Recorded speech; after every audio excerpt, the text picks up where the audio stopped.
Go. Streaming from South Africa to the world. This is the Stonks Go Moon podcast. What just happened? We break it down so you don't have to. Welcome everyone to the Stonks Go Moon podcast. Screens are everywhere, but what if the story leapt out of the frame and into the world around you? Imvizar, led by Michael Guerin, is doing exactly that, building augmented reality experiences people explore on their phones, from museums in Europe to immersive trails in Ireland, and now a big launch in Hollywood.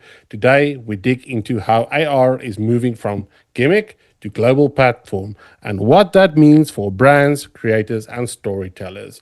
Welcome to the pod. Thank you for having me. Michael, what do you think AR brings to the table to traditional storytelling that other mediums maybe miss?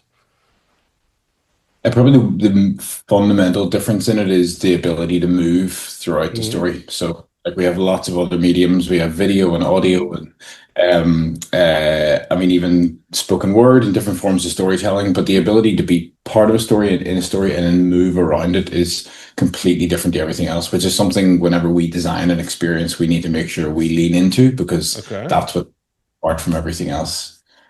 So why not VR then? I think maybe you get this question a lot, but I'm AR over VR, but from someone in it, what was that sort of what made you believe in AR over VR? There's lots of things. I'm actually not a fan of VR, to be honest with you. Which is maybe a bit of an anomaly in the industry. Meta's, the Quest flopped, basically, the Oculus flopped, Apple flopped. I think we're not there yet. I think that's safe to say by now. They tried, and it hasn't worked, and it's not working. Yeah, well, maybe I differ slightly on that. I think what it has been positioned to be versus, like, it's expectations versus reality in a lot of ways. So, like, the Apple Vision Pro device and even the Meta Quest, like, there are things on there that are like incredibly impactful, and they're really, really impressive. But it's kind of being positioned as a device for everybody, and it's not really for everybody. Like, not everybody's comfortable putting something on their head in at least one sense. So your sight almost completely goes because there's nothing real anymore. And then a lot of the time it's audio as well. So, like, when you lose two of your senses and transfer them to something completely digital, then everything changes for you, and not everybody's comfortable with that. And then we've had, different VR experiences that weren't designed in a great way. So then people got motion sickness and that type of thing. So it's always been a battle. But I think what we're seeing in the AR and VR industry at the minute is things are separating to a point where people realize sometimes you put on a headset to just do something. It's a bit like you turn on your TV to watch Netflix, or your iPad or your laptop, Netflix. Yes. Not at it all the time. So you can put on a headset, watch a short film or watch a film or do an experience, and then put it down, and you don't have to wear it. And glasses are changing that again slightly. So, like, Meta's Ray-Bans are changing things, because even with glasses, like the Snap Spectacles are a really impressive device, but you probably wear them for like 30 minutes for an experience. And then whereas Meta are definitely going the direction of how can we get something on people's heads 24 hours a day, or certainly what. Have you been able to play around with them? Have you seen a demo or anything like that? The Meta ones I haven't yet. The Snap Spectacles I have. We're actually doing quite a bit of work on them at the minute and launching in a few weeks. So, like, they're like, to be honest, they change things for me a bit in terms of how impressive true AR glasses could be and how easy they could be to use. So, like, the Apple Vision Pro, an incredible device. The visuals are incredible, but there's like a 5, 10, maybe 15 minute setup just to put the device on your head, and you've got to get used to a whole lot of things. Whereas, and like, once you get into it, once you get used to it, honestly, I think it's pretty mind blowing in terms of what it's capable of. Yeah. But it's not for everybody. probably very importantly, it's not a shared experience. So like, Okay. whenever you're in there by yourself, it's a very individual experience. Like whenever I bought one in LA whenever they came out, and I was sitting at home on the sofa with my wife, and she was watching TV, and I'm there watching a film, and I'm like doing all this sort of stuff, and she's like, "What are you doing, you weirdo, sitting on the on the couch I've beside me?" seen those memes of people sitting in Yeah, coffee shops as well, and then yeah, you're just like this person, and the world yeah. is there, which is I'm a like, bit weird. you're in there and you're having fun, but everybody else thinks, so that's different. But then when you look at like the Snap spectacles or the Meta glasses, Okay. they don't have screens. It's like a true glasses lens, and then there's different ways of projecting stuff essentially onto the lens. Okay. So you can see the real world. You have peripheral vision. So as a human, it's much, much more accessible. Like you're not losing your senses when you put them on, like, because there's no content there. You can just see the world as normal, Mm. effectively. And then Snap are the only ones, I think, at the minute, are the main ones that have full movement in their scenes. Okay. So Meta's glasses, like if you look at the direction, they obviously have the Quest, but from a glasses perspective, Yes, they from did the glasses. glasses.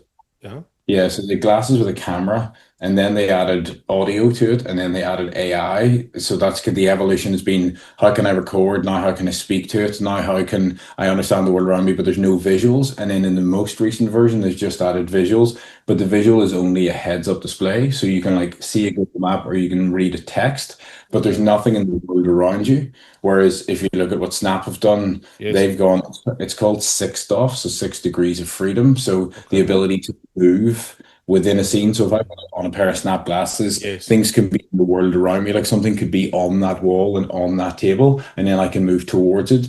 And honestly, when you get to that point, like things change completely for you. Like as an audience member, whenever you see things and you can move towards it and it sits there like it's really there, like your connection to that content is like infinitely different to any other device.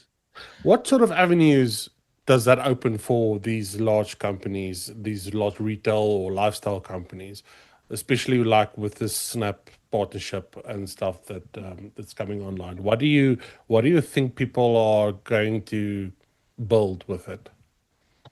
So, like, I don't think we truly understand the impact of it yet, to be honest with you. I think we Oh, went from like desktop and un- laptop. uncharted territory. That stuff gets me excited. It's like Yeah. it's like the fire. This is new. Yeah. Well, like, if you look at like we went from like desktop computing to mobile computing, and at Yeah. a point in the early days of mobile phones, people said you will have something in your pocket that will be more powerful than what's on your desk, and And people everybody was laughed. that will never Yeah. happen. And if you look Yeah. at the phones now, they're Uh-huh. incredible. That's happening, except it's now spatial computing. So whether it's headsets or glasses, and then AI obviously plays a massive role in it, but we're entering a whole era of computing that we haven't really. So like I think the two things that they're presenting at the minute is utility and entertainment. So Okay. you can have more screens around you if you wish, Mm-hmm. or you it if you're in a manufacturing context to have a headset on and it'll tell you which bit of the machine that you need to turn or replace or whatever else. So like AR can be used from that perspective, or else then from an entertainment perspective, which is where we sit. It's just a whole different form of storytelling, and then you can use the world around you, which becomes completely different. Okay, on that, you said just before we started recording, you were in LA for a bit in Hollywood. So how does that tech, bringing that tech into Hollywood now, how does that change the game? So, like obviously very exciting for us. Like we launched experiences with the Chinese theater and the Dolby Theatre. So the Chinese theater, for those who don't know it, is the kind of the main theater on Hollywood Boulevard. It's where the handprints are in Mm. the ground. It's Marilyn Monroe's handprints and all the famous actors and actresses. So we have a number of experiences there. One is when you hold your phone up to the front of the building, Mhm. the whole carpet scene appears. So you're on the front of like on the red carpet at the front of the Chinese theater as if you are at one of the premieres. So Okay. it's a bit of a sharing focus moment. And then next door in the Dolby Theatre is where the Oscars happen every year. So we've created an experience which is like the history of the Oscars. So at the entrance of the Dolby, you stand there, and then Oscar statues start to appear, and there's all the different like Oscar winners and posters down the side, so you can like learn all about the Oscars history. So it's a form of storytelling that like the main reason we do it, to be honest with you, is Mm. if you can a story in a place, you can create a real connection to that place. So everybody goes to the Chinese theater and knows things happen there, but unless you see things, it's kind of hard to Yes. communicate it. And then, everybody, like a lot of people know that the Oscars happen in the Dolby when they go there, but then there's no real sense of like what it's just like on a random Tuesday. So how Yes, can you yes, like yes. recreate people a sense of that excitement and buzz? Like we do a lot of things we started doing a lot of things at the beginning of the business in like historical and heritage context.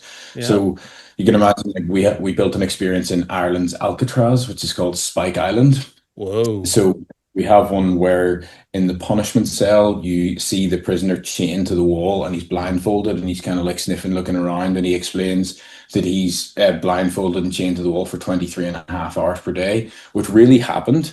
But you don't really think, you just walk into this empty room and you don't Yes. really know about it. Yes. But when you see it, and Yes. then more importantly, when you can move around that character or that person, the connection to the content just shoots up.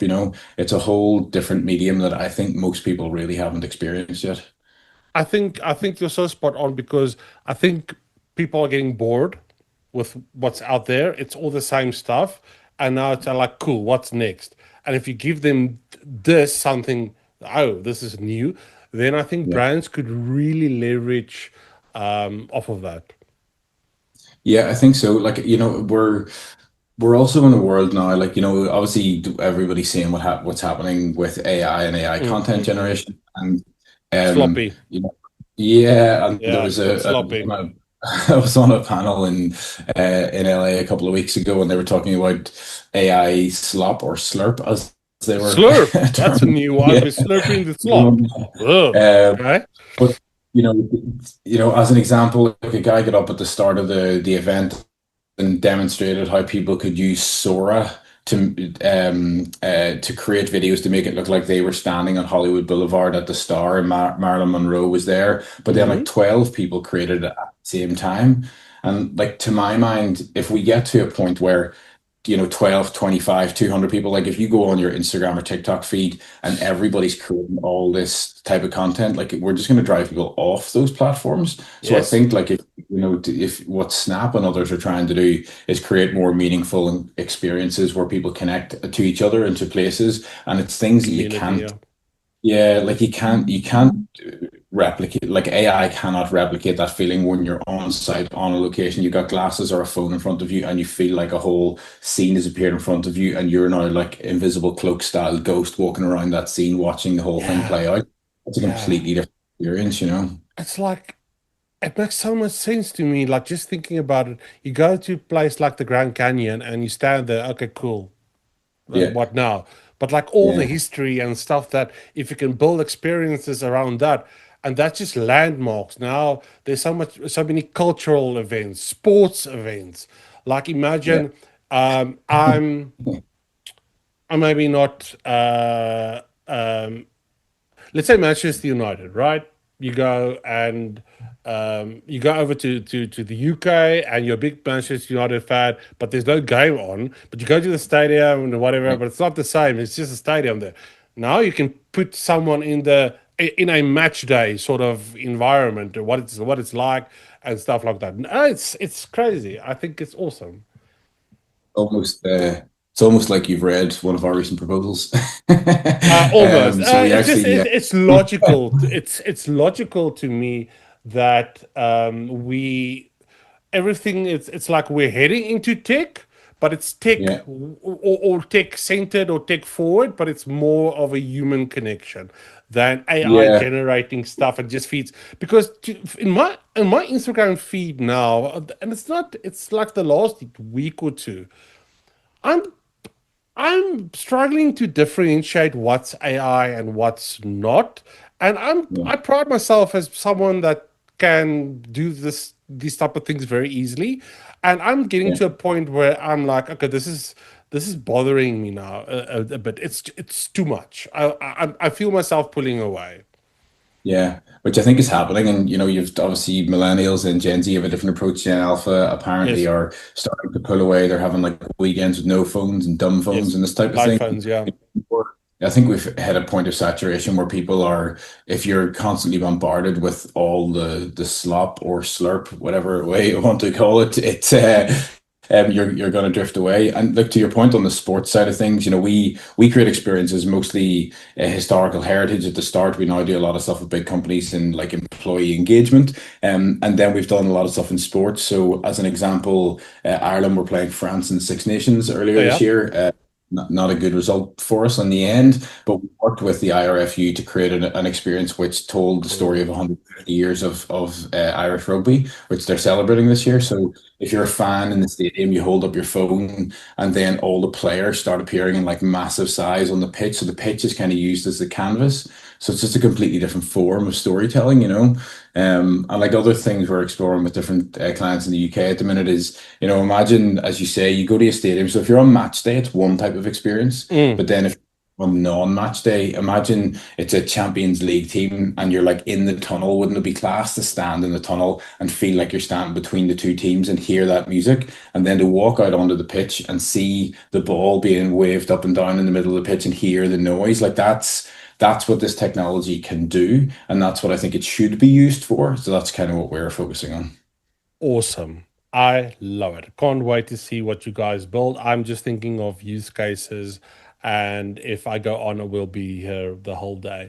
Michael, thank you so much for joining me. If the listeners want to go and connect with you, find out more about what it is that what you do and how they can get involved or experience it for themselves, where can they find you? They can find us to follow me on LinkedIn, or so we have two sides. One is Imvizar, which you can see on the right hand side here. That's Okay. our experiences, and then the Okay. other thing is so we're Okay. each about to launch a tool which will enable anybody to create location-based experiences with no skills themselves. So no, you don't need to know how to code. There's no code, no design, no animation, no previous knowledge required. So if you want to create an experience near your house, near your place of work, anything for your company, you can, a bit like Canva, go in, create an experience really easily and publish without any code. So if anybody wants some early access to that, reach out to me, and I'm happy to give some early access. Is very cool and very forward thinking. Michael, thank you so much for joining me today. We'll put all the links in the comments. And to our listeners, peace, love, and prosperity. I'll catch you on the next one. Cheers.